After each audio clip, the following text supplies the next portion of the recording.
guess you could say, look, maybe start by, because it's like a 2x2 grid. It's like US, China, open source, closed source. Yep. Be a rough approximation.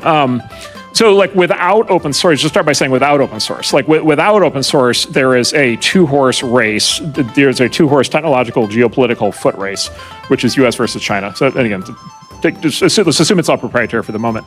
And both China has been on record for years in their national their 5-year plans and their national strategy and so forth that like AI is cornerstone technology of the future. The U.S. government, by the way, has been definitive on the record on this in many of its policy areas for the last decade.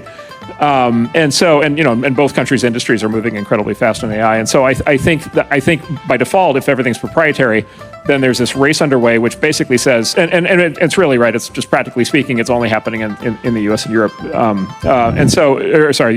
and China.